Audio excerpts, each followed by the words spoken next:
트렌드 is not a style. 모두가 트렌드라는 명목 하에 비슷함을 추구하고 있는 요즘, 트렌드는 스타일이 아님을 이야기하는 브랜드가 있습니다. 이들은 스타일이란 나 자신다움을 완성시켜주는 품격 있는 가치라고 설명하고 있는데요. 단순함이 지니고 있는 힘을 알고 있는, 어디에서든지 고객과 함께하고 있는, 우리와 함께 스타일 라이프를 제안하는 브랜드, 분크를 소개합니다. 안녕하세요. 숙명여자대학교 홍보광고학과 고주원입니다. 여러분들께 브랜드 커뮤니케이션 전략 수업 과제로 제작한 분크의 브랜드북을 소개해드리고자 합니다. 자세한 설명에 앞서 본 브랜드북은 브랜드 커뮤니케이션 전략 수업의 프로젝트 결과물로 어떠한 상업적 의도가 없음을 분명하게 밝힙니다. 그럼 지금부터 시작해보도록 하겠습니다. 저의 브랜드북은 에디터의 이야기, 분크의 이야기, 또 분크에게 전하는 이야기로 크게 3가지 목차로 구성되어 있습니다. 에디터의 이야기에서는 분크라는 브랜드를 선택하게 된 계기와 함께 해당 브랜드의 매력을 느끼게 된 이유가 담겨 있습니다. 분크의 이야기에서는 분크라는 브랜드에 대한 전반적인 소개와 함께 분크가 활발하게 운영하고 있는 여러 타깃 접점 채널을 분석해 보았습니다. 마지막으로 분크에게 전하는 이야기에서는 분크의 미래를 위한 에디터 개인의 전략 제안으로 약 50명의 인터뷰를 통해 뽑은 타깃 인사이트와 함께 브랜드 인사이트를 기반으로 간략하게 전략을 제안하며 마무리됩니다. 그럼 먼저 에디터 주원의 이야기부터 간략하게 시작해 보도록 하겠습니다. 저는 분크라는 브랜드를 학교를 오고 가며 마주친 다양한 사람들을 통해 알게 되었습니다. 분크의 시그니처 오브제인 면도칼을 통해 더 확실하게 해당 브랜드를 인식하게 되었는데요. 오일리한 가죽 재질, 깔끔하면서도 포인트 있는 디자인, 또 어느 룩에서나 자연스럽게 어울리는 컬러 등 해당 브랜드의 모든 요소들이 마음에 들었습니다. 따라서 브랜드북을 제작할 때 자연스럽게 분크를 떠올리게 된 것 같습니다. 깔끔한 스타일과 화려한 스타일, 이 모든 것을 다양하게 좋아하는 저는 가방을 들 때에도 그날의 기분과 또 느낌이 가장 중요한데요.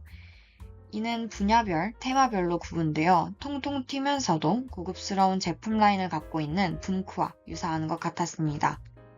해당 챕터에서는 분크라는 브랜드의 매력을 느끼게 된 이유와 함께 에디터 주원과 분크라는 브랜드의 공통점을 담았습니다. 다음은 주인공인 분크에 관한 자세한 이야기를 담게 된 분크의 이야기 챕터입니다. 해당 챕터는 분크의 시작이자 역사인 석정의 디자이너에 관한 정보로 시작됩니다. 내가 들고 싶은 가방을 만들고 싶다 라는 석정의 디자이너의 가치관과 함께 분크의 시작과 또 배경, 그리고 브랜드 가치관을 알 수 있습니다. 추가로 석정의 디자이너의 타 매체 인터뷰 자료 내용을 차용해 분크의 인기에 대한 대표의 생각과 성공적인 브랜드를 이끄는 방법에 대한 디자이너의 생각을 담았습니다. 다음은 분크의 브랜드 요소입니다.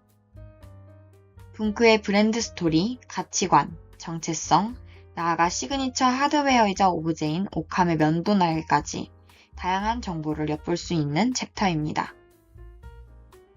분크의 경우 대표성을 띠는 시그니처 하드웨어로 오캄의 면도날을 사용하고 있습니다.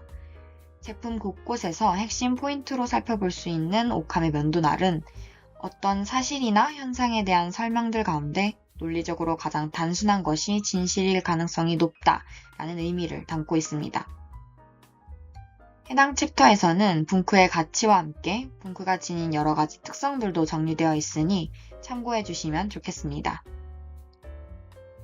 분크의 경우 인스타그램, 유튜브, 블로그, 웹사이트 등등 다양한 소통 채널을 활용해 타겟과의 접점을 만들고 있는데요. 인스타그램에서부터 유튜브까지 분크가 타깃과 함께 소통하고 있는 여러 매체들을 간략하게 분석해보며 분크의 커뮤니케이션 수단 및 콘텐츠들을 간략하게 정리해보았습니다. 마지막으로는 분크에게 전하는 이야기입니다. 해당 챕터는 크게 타깃 인사이트, 브랜드 인사이트, 전략 제안으로 구성되어 있습니다. 모두 자체 진행한 인터뷰를 기반으로 에디터가 브랜드북을 제작하며 도출해본 인사이트를 토대로 제작되었습니다. 분크의 경우 인스타그램과 블로그 후기글 등 소비자 기반의 소셜 네트워크를 활용해 인지도 및 선호도가 쌓이고 있음을 확인할 수 있었습니다.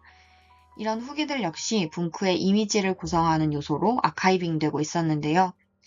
조사해본 결과 분크의 제품의 클래식 라인은 직장인 가방으로, 파스텔 톤과 캐주얼 라인은 대학생템으로 타깃 내에 포지셔닝 되고 있었습니다. 이는 타깃들이 생각하고 있는 분크라는 브랜드 이미지에서도 상당히 유사한 모습을 보였습니다. 인터뷰를 진행해본 결과 깔끔함, 심플함이 가장 많이 언급되었으며 그 뒤를 이어 시그니처 하드웨어인 면도날, 유니크, 시크함이 언급되었습니다. 분크에 대한 타깃의 인식을 인물로 표현해보기 위해 여러 타깃들에게 물어보았던 분크의 제품을 선물한다면 어떤 이미지의 지인에게 선물하시겠습니까? 와 관련된 답도 해당 챕터에 나와 있으니 관심 부탁드립니다. 타깃의 인사이트, 또 브랜드 인사이트를 분석해보며 타깃 대부분은 제품을 통해 분크라는 브랜드를 알고 있음을 알 수 있었는데요. 브랜드를 인식하고 제품을 인지하는 것과는 반대의 모습이었습니다. 따라서 의외로 분크의 메인 오브제나 제품의 외형은 알지만 브랜드의 네이밍을 모르는 사람들도 많이 볼 수 있었습니다. 결론적으로 시그니처 백과 또 오브제의 많은 노출로 분크의 여러 브랜드 요소들은 이미 인식되었지만 정작 타깃 내에 분크라는 브랜드 자체에 대한 인식이 부족함을 문제점으로 잡고 분크를 알릴 상위 이미지가 필요함을 전략 방향으로 잡았습니다. 글로벌 브랜드로의 도약을 준비하고 있는 분크에게 에디터의 이러한 개인적인 전략 방향성 제안이 조금이나마 도움이 되었으면 합니다. 지금까지 분크 브랜드북 소개 영상이었습니다. 해당 브랜드북 전문은 더보기란 링크를 통해 확인하실 수 있습니다. 끝까지 봐주셔서 감사합니다.